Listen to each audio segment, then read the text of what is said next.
neighborhood with the best schools they could. Same with the Mexican woman who grew up in the barrio.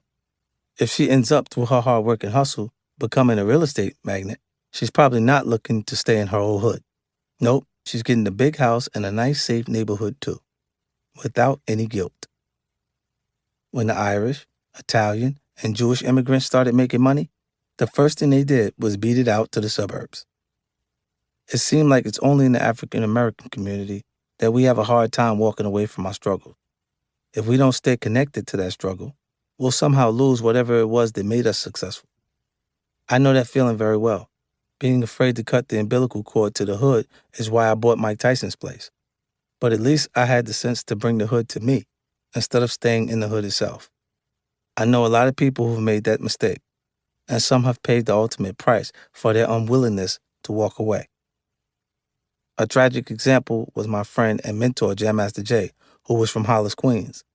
As a member of Run DMC, Jay personified the pinnacle of success in our neighborhood. He sold millions of records. He toured the world, rocking stages from Europe to Asia. As part of the first breakout hip-hop group, he was an inspiration to millions of black kids in Queens and around the country. Once they hit the big time, the rest of Run DMC left Queens and never looked back. Rev Run and DMC went to Jersey, and their manager, Russell Simmons, set up shop in Manhattan. But Jay stayed in Queens his entire life. He opened a recording studio in Jamaica, where he taught aspiring local rappers, myself included, the finer points of constructing a song. It seems like a great story. Local DJ becomes famous, tours the world, and comes back to his old stomping grounds to share his gift with the next generation. In reality, it was a death sentence. By staying in Queens, Jay never separated himself from the negative elements close to hip-hop, especially in our neighborhood. In Queens, the drug dealers were the first people to have real money. Hip-hop was a hobby, just something to do with your homies on the stoop or in the park. The cash was in selling drugs. Jay's generation was inspired by what the drug dealers had. Nice clothes, fly cars, and beautiful women on their arms. The peak coats and Godfather hats that Jay helped make famous with Run DMC, that's what he saw the dealers wearing. Same with the gold chains Run DMC and later LL Cool J helped popularize. They represented drug dealer fashion before they became hip-hop. Today, the opposite is true. Rappers can make way more money than drug dealers, thanks in no small part to the path of early pioneers like Jam Master Jay helped blaze.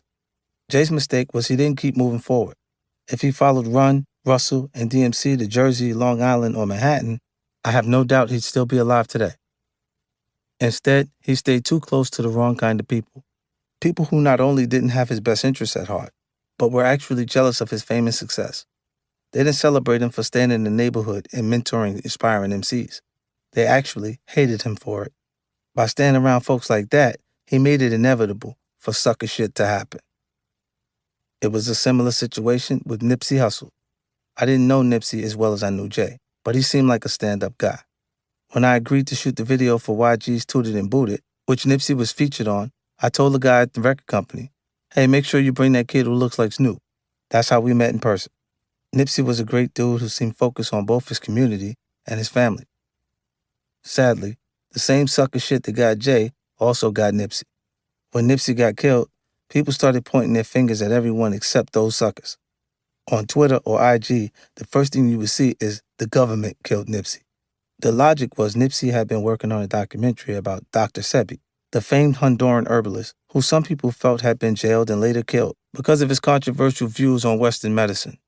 Dr. Sebi's teachings were a threat to the pharmaceutical industry, so Nipsey had to be killed before he could help spread them to the world. To hear other people tell it, Nipsey was a threat to the government because he was teaching the hood about financial empowerment and social justice. If too many poor young people became enlightened because of Nipsey's work, it would threaten the status quo in Los Angeles. So he had to go for that. There's no doubt Nipsey was doing great work in his hood, especially with Vector 90, a co-working space and STEM training center that taught tech skills.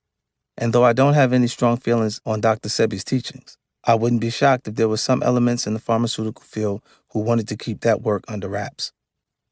But when people say the government killed Nipsey, they're just not being honest or realistic. The government didn't kill Nipsey. Allegedly, a sucker named Shitty Cuz killed him. That's the depressing truth. And he didn't kill Nipsey because Nip was a threat to any status quo. And no one paid him to kill Nipsey to protect Pfizer or Johnson & Johnson. No, Shitty killed Nipsey because he was a hater, plain and simple. He was a snitch, and when Nipsey called him on it, Shitty reacted with violence. He couldn't stand that someone as successful and beloved as Nipsey didn't want someone as unsuccessful and untrustworthy as Shitty around. The crab in the barrel mentality is what killed Nipsey, just like it killed Jay and so many other successful black folks that stayed in their communities after they found success. That's why, when I started making legitimate money, I left the hood and never looked back. Sure, I'll visit from time to time, but I'd never move back permanently. If I did, there's zero question I would have been negatively impacted.